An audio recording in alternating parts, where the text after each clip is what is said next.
పశ్చాత్తాపడడం start చేయడమే కాదు, కన్నీళ్లు విడవడం స్టార్ట్ చేశాడు. కన్నీళ్లు విడవడే కాదు, హల్లెలూయా. ఏమంటున్నాడు? నా ప్రజలను ఏలు అధిపతి, అక్కడేమో చస్తావన్న దేవుడే మళ్ళీ అంటున్నాడు నా ప్రజలను ఏలు అధిపతి అంటున్నాడు. ఎందుకు అంటే నా ప్రజలను ఏలు అధిపతి అని ఎందుకు అంటున్నాడు అంటే తన పితాడైన దావీదును బట్టి దేవుడు హిజ్కియాను అక్కడ జ్ఞాపకం చేసుకున్నాడు. హల్లెలూయా, హల్లెలూయా. అందుకనే ఇక్కడ పశ్చాత్తాపడను చూశాడు, కన్నీళ్లను చూశాడు, ఆయన ప్రార్థనను ఆయన అంగీకరించాడు, ఆయనను బాగు చేశాడు. హల్లెలూయా, ఆయనను బాగు చేశాడు. కారణం ఏంటంటే క్రీస్తునా ప్రియ తమ్ముడు, మొట్టమొదటిసారిగా దేవుడి యొక్క హృదయాన్ని దొంగిలించేది నీ ప్రార్థన, నీ కన్నీరు. నీవు ఎలా దేవుని సన్నిధిలో ప్రార్థిస్తున్నావో ఆ ప్రార్థనను దేవుడు చూస్తుంటున్నాడు. నామకృష్ణలో ప్రార్థిస్తున్నావో ఏదో అంటే ఏదో ప్రార్థన అంటే ప్రార్థన చేస్తున్నాను, ఏదో ప్రార్థిస్తున్నావా అది అన్ని చూస్తున్న దేవుడు. కానీ ఇక్కడ హిజ్కియా యథార్థంలో హృదయంతో ప్రార్థన చేస్తున్నాడు. హల్లెలూయా, పశ్చాత్తాప కలిగి ప్రార్థన చేస్తుంటున్నాడు. ఆ ప్రార్థన దేవుని సన్నిధిని కదిలించింది. దేవుడే దిగి వచ్చి యేషయాతో చెప్తున్నాడు, యేషయా ఆయనకి పోయి చెప్పుకో అంటున్నాడు.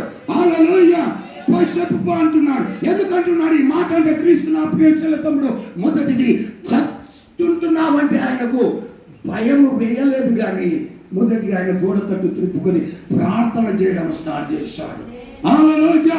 ఎందుకంటే దేవుడు కార్యం చేయాలి అంటే పశ్చాత్తాప కలిగిన హృదయంతో కన్నీటితో నువ్వు ప్రార్థించినప్పుడు, దేవుని యొక్క హృదయాన్ని దొంగిలించి దేవుని సింహాసనాన్ని నువ్వు కదిలించినప్పుడు ఆయన కార్యాలు జరిగిస్తాడు. హల్లెలూయా, ఆయన కార్యాలు జరిగిస్తాడు. ఎందుకంటే పశ్చాత్తాపడుతున్నాడు. కీర్తనకారుడు అంటాడు, కీర్తన గ్రంథం 116వ కీర్తన 12వ వచనం. కృష్ణ ప్రియ త్వరగా టైం లేదు, మేము 10:30కే అని బ్రదర్ చెప్తే నేను 10:30 కంటే ముందే వచ్చా. ఎందుకంటే కొన్ని దినాల నుంచి ఈ కూటమి అంటే నా కూటమి కోసం సిద్ధపడేది, ఈ కూటమి కోసం దాదాపుగా వారం రోజుల నుంచి ఉపవాసం ఉండి కేటాయించుకొని ఈ కూటమికి వచ్చాం, ఖాళీగా రాలా. హల్లెలూయా. సరే, కీర్తన గ్రంథం 116 కీర్తన 12వ వచనం. యెహోవా నాకు చేసిన ఉపకారములన్నిటికీ నేను ఆయనకేమి చెల్లించుదును. హల్లెలూయా. యెహోవా నాకు చేసిన ఉపకారాలను బట్టి ఆయనకు నేనేమి చెల్లించుదును అనే కీర్తన గ్రంథం 66వ అధ్యాయం 19వ వచనంలోనికి వెళ్దాం.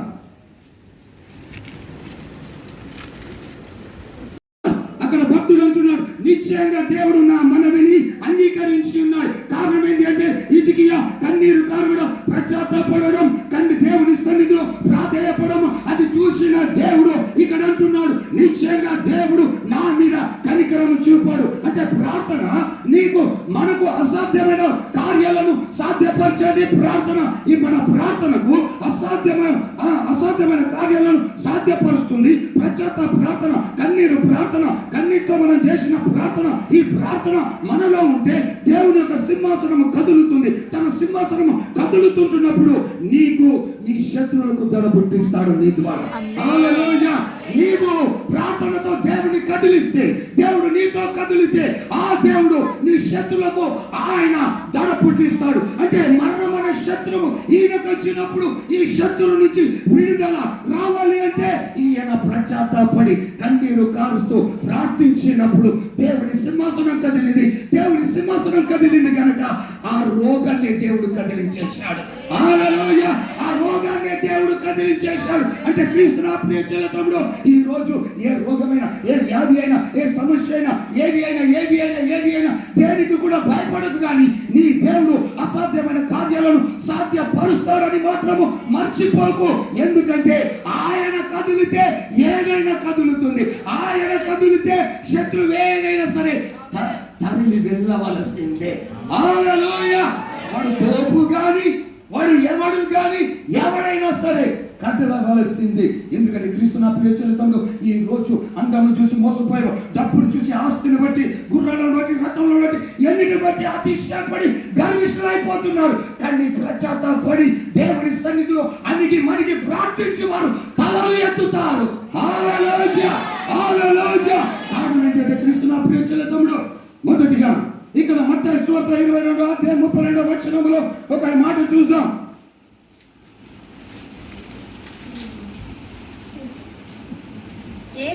యేసు వారికి ఉత్తరం ఇచ్చుచు తిరిగి ఉపమాన రీతిగా ఇట్లనే పరలోక రాజ్యము తన కుమారునికి పెళ్లి విందు చేసిన ఒక రాజును పోలి ఉన్నది.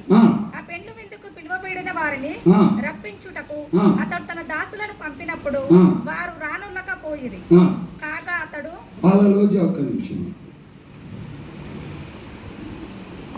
మత్తయి సువార్త 22:32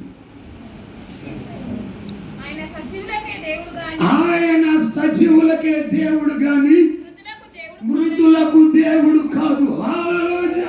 ఆయన సజీవులకే దేవుడు గాని మృతులకు దేవుడు కాదు. అంటే గురించి కన్నీటి ప్రచాతంతో కలిగి ప్రార్థించు ప్రతి వారు సజీవులే, కానీ ముసుగులో ఉండి మేము క్రైస్తవులమే, మేము దేవుని బిడ్డలమే, బైబిల్ ఎన్ని పట్టుకొని పోయి నువ్వు ముసుగులో ఉన్నా నువ్వు సచ్చిన శవానివే. కానీ ఆయన అంటున్నాడు ఆయన సజీవులకు దేవుడు కానీ మృతులకు దేవుడు కాదు. హల్లెలూయా. అందుకనే ఇక్కడ హిజ్కియా నువ్వు చస్తావు అంటే ఆయన సజీవులకు దేవుడు అని ఆయన గమనించిన ఆయన ప్రార్థించడం స్టార్ట్ చేశాడు. ఆ ప్రార్థన దేవుని సన్నిధిని కదిలించింది. ఆ సజీవుల ప్రార్థన ఆయన విన్నాడు, సజీవంగా ఉంచాడు. హల్లెలూయా. ఆయన సజీవులకు దేవుడు మృతులకు దేవుడు కాదు. ప్రార్థించు ప్రతి వారు సజీవులే, ప్రార్థన లేని వారు మృతులతో సమానము. హల్లెలూయా. మృతంతో సమానము. ఎందుకంటే క్రీస్తు నా ప్రియ తమ్ముడు ఆయన సజీవుల దేవుడు, సజీవులకే దేవుడు, మృతులకు దేవుడు కాదు. మృతులకు దేవుడు అంటే మృతులు ఎవరు? ప్రార్థించని వారు, దేవునికి భయపడని వారు, దేవుడితో ఆ సాంగత్యం లేని వారు. క్రీస్తు నా ప్రియ తమ్ముడు లేచి మొదటి రేయి జామున మొర్ర పెట్టమంటే ఈ రోజు లేచి మొదటి రేయి జామున మొర్ర పెట్టడం కాదు కదా. 6 గంటలైనా మనం లేవను, 7 అయినా కూడా లేవను. ఎందుకో తెలుసా? క్రీస్తు నా ప్రియ తమ్ముడు దేవునికి నువ్వు భయపడితే, దేవునిలో నువ్వు ఉంటే నీ ప్రార్థన 3 గంటల నుండి స్టార్ట్ అయిపోతుంది. హల్లెలూయా. నువ్వు బ్రతికి ఉంటే, బ్రతకాలంటే 3 గంటల నుంచి నువ్వు ప్రార్థిస్తే నువ్వు బ్రతికినంటే. హల్లెలూయా. కానీ ప్రార్థన లేకపోతే నువ్వు చచ్చిన శవానివే, సచ్చిన శవానివే. హల్లెలూయా. స్టార్టింగ్ సేవలకు వచ్చినప్పుడు 18 గంటల ప్రార్థన నాది, 18 నుంచి 22 గంటల ప్రార్థన. భారం ఎక్కువై పని ఎక్కువై సంధి జరిగింది. 14 గంటలకు వచ్చింది, 12 గంటలకు వచ్చింది. ఇప్పటికి 8 గంటలు 6 గంటలు ప్రార్థన లేని బయటకు వెళ్ళాము. హల్లెలూయా. కారణం ఏంటో తెలుసా? క్రీస్తు నా ప్రియ తమ్ముడు ఆయన సజీవులకు దేవుడు కానీ మృతులకు దేవుడు. ఆయనకు సజీవులకే దేవుడు, మృతులకు కాదు. అంటే మృతులను చూస్తుంటున్నారు, సజీవుడైన దేవుని చూస్తుంటున్నారు. అందుకనే హిజ్కియా సజీవుడైన దేవుని చూస్తున్నాడు. అందుకనే ఆయనతో 15 సంవత్సరాల ఆయుష్ను పొడిగించుకున్నాడు. హల్లెలూయా. ఆయనతో 15 సంవత్సరాల ఆయుష్ను పొడిగించుకున్నాడు. ఎందుకంటే క్రీస్తు నా ప్రియ తమ్ముడు నువ్వు ప్రార్థిస్తే దేవుని సింహాసనం నీవు కదిలిస్తే, ఆయన నీతో కదిలితే ఏ శత్రువైనా నీ నుండి వెళ్ళిపోవాల్సిందే. అందుకని హెజ్కేలు గ్రంథం 37వ అధ్యాయం మొదటి 2 వచనాల్లో చూస్తే ఈ హెజ్కేలును తీసుకెళ్లి ఒక ఎండిపోయిన లోయలో సచ్చిన శవల ఎముకల మధ్యలో ఈయనను తీసుకెళ్లి ఆత్మహత్యగా చదువు. హెజ్కేలు గ్రంథము 37వ అధ్యాయము మొదటి 2 వచనం. యెహోవా హస్తము నా మీదికి వచ్చెను, నేను ఆత్మవశుడనై ఉండగా యెహోవా నన్ను తోడుకొని పోయి ఎముకలతో నిండి ఉన్న ఒక లోయలో నన్ను దింపగా ఆయన నన్ను ఇటు అటు నడిపించుచుండగా ఎముకలు అనేకములు ఆ లోయలో కనబడేను. హల్లెలూయా. ఇక్కడ జాగ్రత్తగా గమనిద్దాం. క్రీస్తు నా ప్రియ తమ్ముడు మొదటిగా హెజ్కేలు ప్రవక్తను తీసుకెళ్లి ఆత్మవశుడు అంటే శరీరంతో ఆత్మ తీసుకెళ్లి ఒక లోయలో ఎండిపోయిన ఎముకల మధ్యలో ఆయనను దించినప్పుడు ఆయనను అటు ఇటు నడిపిస్తే అక్కడ ఎముకలు ఆయనకు కదులు అంటే సౌండ్ వస్తుంటున్నది. అవన్నిటిని చూసినప్పుడు హెజ్కేలు భయపడిపోతున్నాడు. భయపడిపోతూ ఉంటే దేవుడు హెచ్కేల్ అంటున్నాడు, కుమార హెచ్కేల్ ఏమి కనబడుతుంది? చచ్చిన ఎముకలు కనబడుతున్నాయి ప్రభా, ఎన్నో సంవత్సరాల నుంచి ఇవి చనిపోయి ఉన్నాయి, అంటే ఇవి బ్రతుకుతాయా అన్నాడు. హల్లెలూయా, ఇవి బ్రతుకుతాయా అన్నాడు. కానీ ఇవి బ్రతుకుతాయా అంటే ఎలా బ్రతుకుతాయి అనొచ్చు? బ్రతకవి అంటే దేవునికి అసాధ్యం అంటే ఇది లేదు. హల్లెలూయా, ఇవి బ్రతుకుతాయంటే ఎలా బ్రతుకుతాయి అనొచ్చు? లేకపోతే బ్రతకవి అంటే దేవునికి అంటే అసాధ్యం అంటే ఇది లేదు. హల్లెలూయా, అందుకని హెచ్కేల్ ఏం చెప్పాలో అర్థం కావట్లా. ఏం చెప్పాలో అర్థం కానప్పుడు ప్రభాది నీకే తెలుసు అంటున్నాడు, నా మాటగా ఈ ఎముకలతో మాట్లాడు. హల్లెలూయా, నా మాటగా ఈ ఎముకలతో మాట్లాడు అంటే క్రీస్తు నా ప్రియ తమ్ముడు ఏ హెచ్కేల్తో కాదు, ఇక్కడ కూర్చున్న మనందరితో దేవుడు అంటున్నాడు. ఇక్కడ నేను తోపు కాదు, మీరు తోపు కాదు, దేవుడు ఒక్కడి తోపు. హల్లెలూయా, ఆయనకు మహిమ రావాలి. ఆయన మనందరితో చెప్తున్న మాట, నా మాటలు నీ నోటిలో ఉంచి ఉన్నాను. నువ్వు ఏది చెప్తే అది నేను చేస్తాను, నువ్వేది చెప్తే అది నేను చేస్తాను. ఎందుకో తెలుసా? ఇర్మియాతో అన్నాడు కదా, ఇర్మియా నీ నోటిలో నా మాటలు ఉంచి ఉన్నానని. ఈ రోజు ప్రార్థించు ప్రతి వారి నోటిలో ఆయన మాటలు ఉన్నవే. ఎందుకంటే నీ నోటిలో నా మాటలు ఉంచి ఉన్నాను, నువ్వు ఏది మొదలుగా నేను చేస్తాను. వీటికి నరములు, కండరములు, మాంసములు, చర్మము పొడిగించినట్లుగా ఆ జీవాత్మను నాలుగు తెచ్చి వచ్చినట్లుగా నా మాటగా చెప్పమనగానే ఆయన చెప్పగానే పటపటనే ఎండిన ఎముకలు జీవంలోకి వచ్చాయి. హల్లెలూయా, క్రీస్తు నా ప్రియ జీవితంలో ఈరోజు నీకు అసాధ్యం అంటే ఏది లేదా? జీవం గల దేవుని నువ్వు పట్టుకొని ఉన్నావు, బ్రతికి ఉన్న దేవుని నువ్వు పట్టుకొని ఉన్నావు. ఎర్ర సముద్రాన్ని చీల్చిన దేవుడు ఇంకా బ్రతికి ఉన్నాడు, ఆ దేవుడు నువ్వు పట్టుకొని ఉన్నావు కనుక నీకు అసాధ్యం అంటే ఏది లేదు. చేతి చాపకు నా కోసం ప్రార్థించమని నీ కోసం మోకరించి ప్రార్థించు, అసాధ్యమైన కార్యాలను నువ్వు చూడగలుగుతావు. హల్లెలూయా, మొన్న గుంటూరుకు టైం ఇచ్చా వాళ్ళు, దాదాపు ఎన్నో రోజుల నుంచి గుంటూరుకు, హైదరాబాద్లో 3 కూటములు ఒక్కటే రోజు 2 నుంచి 12, 1 గంట, రాత్రి 1 గంట వరకు క్లోజ్ అయిపోయింది. ఆ 1 గంటకు రూమ్కి వెళ్ళి ఫ్రెష్ అయ్యి 4-5 గంటలకు మళ్ళీ 3 గంటల నుంచి 5:30 దాకా ట్రైన్లో ఉండి వెళ్ళిపోయేసి అక్కడికే గుంటూరులో మళ్ళీ ప్రార్థన. అక్కడి నుంచి అసలు ఏమి జరుగుతుందో నాకు తెలియదు. ఒక తల్లి ఇలా తీసుకొచ్చారు, కాలు చేయి అంకడమే, మూత అంకడమే, ఇలా తీసుకొచ్చారు. ఏం జరుగుతుందో నాకైతే తెలియదు. హీలింగ్ ప్రేయర్ నడుస్తుంది, వాక్యం అయితే హీలింగ్ ప్రేయర్ నడుస్తుంది. చేయి సరిగా అయిపోయింది, కాలు సరిగా అయిపోయింది, దేవుని సన్నిధిలో గంతులు వేసుకొస్తాం, దేవుని స్తుతించడం స్టార్ట్ చేస్తాం. రీసెంట్లీ మొన్న నెల అయిపోయింది వచ్చి. ఎందుకు చెప్తున్నాను? క్రీస్తు నా ప్రియుల సత్యం నన్ను లేపుకున్న దేవుడు ఈరోజు మిమ్మల్ని లేపుకున్న దేవుడు. హల్లెలూయా, మిమ్మల్ని కూడా లేపుకున్న దేవుడు. నా దేవుడు నీ దేవుడు ఒకే దేవుడు. హల్లెలూయా, నీ దేవుడు నా దేవుడు ఒకే దేవుడు. అన్న తోపు కాదు, ఎవడు తోపు కాదు, దేవుడు ఒక్కడే తోపు. ఆయనకు కృతజ్ఞత కలిగి నువ్వు ప్రార్థిస్తే ఏ కార్యాన్ని నువ్వు చేయగలుగుతావు. హల్లెలూయా, హల్లెలూయా. అందుకనే ఆయన నీ నోటిలో మాటలు ఉంచాడు. దేనికి భయపడి కానీ దేవుడికి ఒక్కడికి భయపడితే ఏదన్నా దేవుడు చేయగలుగుతాడు. ప్రేమైతే రావట్లేదు కదా. హల్లెలూయా, హల్లెలూయా.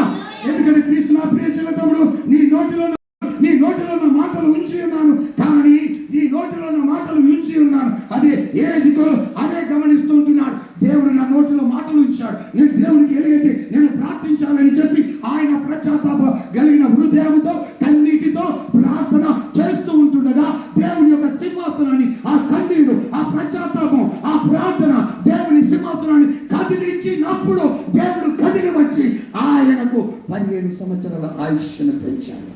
హల్లెలూయా, 15 సంవత్సరాల ఆయుష్ను పెంచాడు. ఆ దేవుడు మన మధ్యలోనే ఉన్నాడు. హల్లెలూయా, మన మధ్యలోనే ఉన్నాడు. అందుకని క్రీస్తు నా ప్రియ తమ్ముడు నువ్వు దేనికి కూడా భయపడగానే మొదటిగా ఎండిన ఎముకలు బ్రతకగలుగుతావు అంటే అవి బ్రతుకుతాయో బ్రతకవో హెచ్కేల్కు తెలుసు. ఆయన అసాధ్యమైన కార్యాలు సాధ్యపరిచే దేవుడు. ఆయనకు బ్రతుకుతాయనల్లా బ్రతకాయనల్లా ఏమన్నా తడబడిపోతుంటున్నప్పుడు ఆయన ఒక మాట అన్నాడు, ప్రభా నీకే తెలుసు, అయితే నా మాటగా వీటిలో చెప్పమన్న దేవుడు ఈ రోజు నీతో చెబుతుంటున్నాడు. అసాధ్యమైన కార్యాలు ఈ రోజు నీకోసం ప్రార్థించుకో. ఏమని ప్రార్థన? అది ఏ రోగమైన వ్యాధి, ఏ సమయం ఏది అయినా సరే, ప్రభువా నువ్వు నాతో ఉన్నావు, సమస్య కంటే నువ్వు గొప్పవాడు. హల్లెలూయా. వ్యాధి కంటే గొప్పవాడు. హల్లెలూయా. రోగం కంటే గొప్పవాడు. నువ్వు నాతో ఉన్నావు అని నువ్వు ప్రార్థించినప్పుడు రోగము తగ్గుతుంది, దేవుడు కదులుతాడు. హల్లెలూయా. దేవుడు కదులుతాడు. అందుకని నీ ప్రార్థనలతో నువ్వు పోరాడినప్పుడు, దేవుడితో నువ్వు మాట్లాడినప్పుడు దేవుడు వాటిని నెరవేరుస్తూనే ఉంటాడు. హల్లెలూయా. దేవుడు వాటిని నెరవేరుస్తూనే ఉంటాడు. కారణం ఏంటో తెలుసా? క్రీస్తు నా ప్రియచరితములు, నువ్వు జీవం గల దేవుని పట్టుకున్నావని మాత్రం మర్చిపోకు. శిష్యులు యేసుక్రీస్తు ప్రభువును వెంబడించిన వారే గాలి తుఫాను చూసి భయపడిపోయారు. కానీ యేసుక్రీస్తు ప్రభువు వచ్చినక్కడ నేనే మీరు భయపడకండి అన్నాడు. కానీ వారు భయపడుతూ పేతురు అంటున్నాడు, బోధకుడా ప్రభా అది నీవైతే నేను నీ యొద్దకు రావడం సరే రానగానే ఆయన రావడం స్టార్ట్ చేశాడు. యేసుక్రీస్తు ప్రభువు వారిని చూసినంతసేపు మునిగిపోలేదు, కానీ గాలి ఎదురై అలలు కుట్టబడుతుంటే అలలను చూసినప్పుడు మునిగిపోసాగాడు. హల్లెలూయా. అందుకని నీ సమస్యను చూసినప్పుడు నువ్వు కృంగిపోతావు, దేవుని చూసినప్పుడు నువ్వు పైకి లేపగలుగుతావు. హల్లెలూయా. నువ్వు దేవుని చూస్తే పైకి లేపగలుగుతావు, నువ్వు సమస్యను చూస్తే అణిచివేయబడతావు. అందుకే క్రీస్తు నాకు ఇచ్చినప్పుడు ఈరోజు నేను ప్రకటిస్తున్న దేవుడు, నువ్వు వింటున్న దేవుడు ఒకే దేవుడు, ఆయన జీవము కలిగిన వాడు. హల్లెలూయా. అందుకని నిర్గమకాండము 14వ అధ్యాయము 11వ వచనంలో చూస్తే ప్రజలు ఏడుస్తున్నారు. 12వ వచనంలో చూస్తే మా జోలికి రావద్దంటున్నారు. 13వ వచనంలో చూస్తే మోషే దేవుడు అంటున్నాడు మోషేతో, మోషే భయపడకమన్నాడు. 15వ వచనంలో చూస్తే నీవేలా నాకు మొర్ర పెడుతున్నావు అన్నాడు.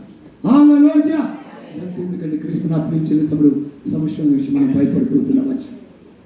వ్యాధి రోగం అనగానే డాక్టర్ అనగానే భయపడింది అనుకుంటుండొచ్చు, కానీ క్రీస్తు నా ప్రియచరితముడు నువ్వు దేనికి కూడా భయపడగానే దేవుని బట్టి ధైర్యంగా ఉంటావు. అందుకని ఎర్ర సముద్రం ముందు ఉంది, ఏం చేయాలి అన్నప్పుడు మోషేతో అన్నాడు, మోషే నువ్వు నాకెందుకు మొరపెడుతున్నావు? నీ చేతిలో ఉంది కర్ర ఉంది, సముద్రం మీద చాచమన్నాడు. సముద్రం మీద చాచగానే సముద్రం పాయలుగా అయిపోయింది. హల్లెలూయా. ఎర్ర సముద్రాన్ని చీల్చిన దేవుడు ఇంకా మన మధ్యలోనే ఉన్నాడు. హల్లెలూయా. హల్లెలూయా. దేవుని చూసి భయపడగానే ఇచ్చికేలాగా కన్నీరు కార్చి ప్రార్థిస్తావా? ప్రచోదం కలిగి ప్రార్థిస్తావా? నువ్వు ప్రార్థిస్తే, కన్నీటితో ప్రార్థిస్తే నీ దేవుడు వింటాడు. హల్లెలూయా. నిన్న దేవుడు నీ సెకండ్లో నువ్వు నీ దగ్గరికి వచ్చి అన్నిటినీ చేస్తాను. ఆ దేవుని పట్టుకున్న నీవు ధన్యుడవు, ధన్యురాలువు. ఆ దేవునికి కృతజ్ఞత కలిగి దేవునికి కూడా భయపడికి ఇన్ని దినాలు నీ శరీరంలో ఏముంది? డాక్టర్ అన్నాడా, బీపీ షుగర్ ఏదన్నాడా? దేన్ని భయపడకు. ఇప్పటికంటా ఉపవాసాలు, ఇప్పటికే ఉపవాసాలు, కంటిన్యూ ఉపవాసాలు. గ్యాస్ ఎక్కువైంది. నన్ను చూసేది దేవుడు. హల్లెలూయా. నన్ను చూసేది దేవుడు. ఆ దేవునికి భయపడు, ఆ దేవునికి ప్రార్థన చేయి, ఆ దేవుడు నిన్ను గొప్పగా లేపబోతున్నాడు. హల్లెలూయా. ఇటు కృప దేవుడు అనుగ్రహించిన గాక. మొదటిగా జయలయ్య గారికి, కూడి వచ్చిన నాకు సేవకులందరికీ నిన్ను వందనాలు తెలియజేస్తుంటున్నా. ఇది దేవుని మందిరము, ప్రభు కోరుకున్న స్థలము.